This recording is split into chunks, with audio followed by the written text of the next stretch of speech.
everyone, welcome back to another vlog. তো আজকে 28th of December 2024 সকালে উঠে তাড়াহুড়োর মধ্যে আমার get ready with me shoot করা হয়ে ওঠেনি, তাই ভ্লগটা একেবারে এখান থেকে স্টার্ট করছি। সো দেখেই বুঝতে পারছো এটা একটা ট্রাভেল ভ্লগ হতে চলেছে, সো স্টে হুকড। আমি চাইবো যারা এই ভিডিওটা দেখছো তারা একদম লাস্ট পর্যন্ত এই ভিডিওটা দেখো। কেন দিদিমা হয়ে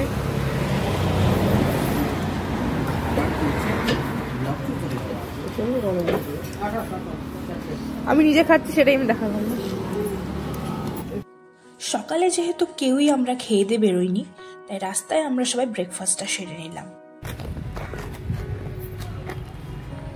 আস্তে ঘুরছি, তো 11:30 বাজুক, তারপর ভেতরে ঢুকবো।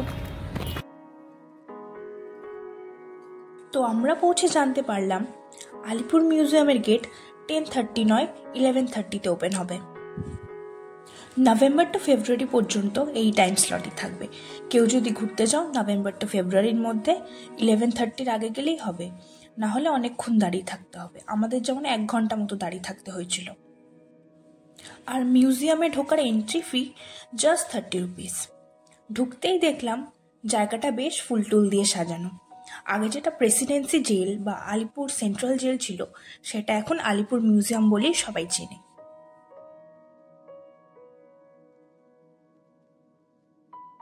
ভিতরে ঢুকতেই যেন আলাদাই অনুভূতি, যেন টাইম ট্রাভেল করে সেই দিনগুলোয় ফিরে গেলাম যেই দিনগুলো আমরা শুধু বইয়ের পাতাতেই পড়ে এসেছি। সামনেই ছিল ম্যাপ ফলো করে আমরা প্রথমেই হাঁটতে হাঁটতে এগিয়ে গেলাম ফাঁসির মঞ্চের দিকে।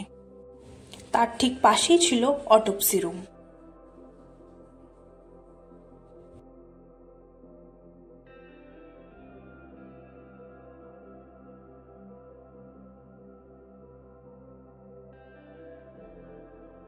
এরপর আমরা আস্তে আস্তে এগিয়ে গেলাম স্পেশাল সেলগুলো দেখতে, যেখানে যতীন্দ্রমোহন সেনগুপ্ত, চিত্তরঞ্জন দাস, বিধানচন্দ্র রয় এবং সুভাষচন্দ্র বোসকে বন্দি করে রাখা হয়েছিল।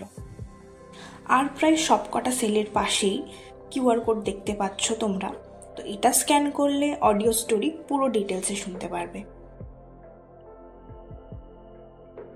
ঠিক এর পরই আমরা চলে গেলাম নেহেরু সেলে, যেখানে গিয়ে দেখতে পেলাম গাছতলায় ইন্দিরা গান্ধীর একটা 3D মডেল করা। যখন জওহরলাল নেহেরুকে বন্দি করে রাখা হয়েছিল এই জেলে, তখন উনি দেখা করতে আসতেন। এরপর আমরা চলে গেলাম লাইব্রেরি বা সেমিনার হলের উদ্দেশ্যে। এখানে ছিল কিছু খুব সুন্দর করে শোকেস করা ওল্ড ফটোগ্রাফস। নেক্সট গেলাম তাঁতকল। দেখতেই পাচ্ছ বিভিন্ন রকমের কাপড় ঝোলানো আছে, তখনকার দিনে এইসব কাপড়ই তৈরি হতো।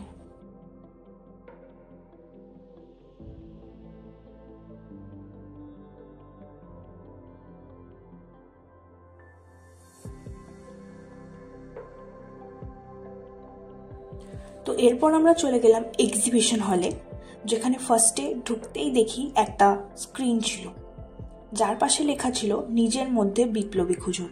তাই আমিও স্ক্রিনের সামনে দাঁড়িয়ে ট্রাই করে নিলাম।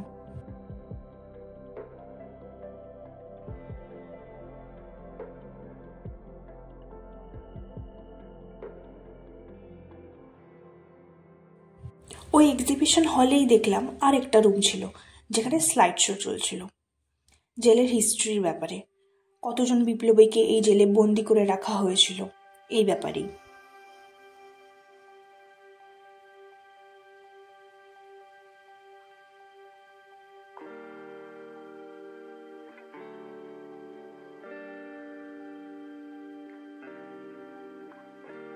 যদিও এগুলো 3D মডেল, তবুও ইতিহাসকে তো আর অস্বীকার করা যায় না।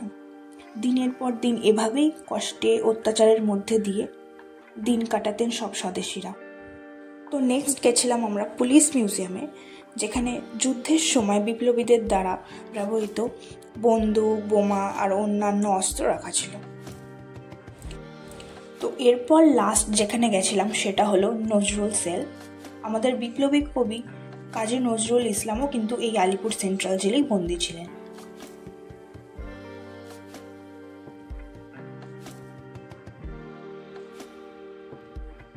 তো ফাইনালি আমাদের আলিপুর সেন্ট্রাল জেল ঘোরা কমপ্লিট।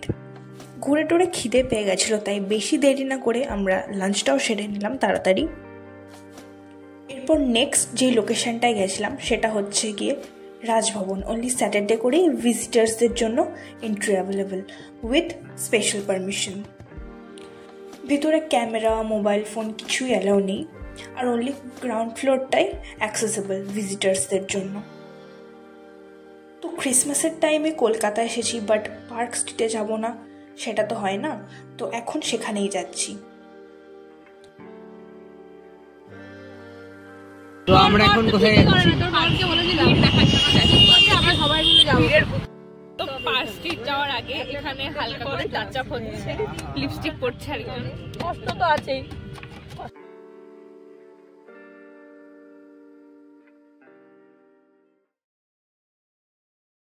যাই হোক, জানুয়ারি মাসে আমি এতই ঘুরেছি যে ভিডিও এডিট করে আপলোড করতে করতে আমার সেই ফেব্রুয়ারি মাসই হয়ে গেল। জানি এখনও ক্রিসমাস নিউ ইয়ার এই দুটোর মধ্যে একটারও ভাইব নেই, বাট স্টিল ভ্লগ যখন বানিয়েছি আপলোড তো করতেই হবে।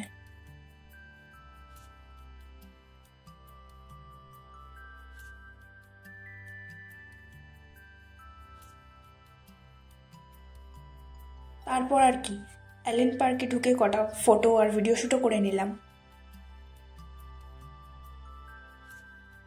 তো রাস্তায় না এরকম বানি ইয়ার্স আর বিভিন্ন রকম লাইট লাগানো এরকম হেডওয়্যার বিক্রি হচ্ছিল, তাই আমিও পরে নিলাম।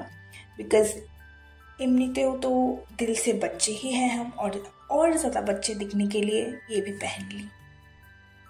যাই হোক, আমার কাছে তখন কোনো আয়না ছিল না, তাই ক্যামেরাতে দেখেই নিজেকে কমপ্লিমেন্ট দিচ্ছিলাম, यार तुम इतने क्यूट कैसे लग सकती हो। ওকে, তো জোকস অ্যাপার্ট, আজকের মতো আমাদের ঘোরা এখানেই শেষ, তাই ভ্লগটাও আমি এখানেই শেষ করছি।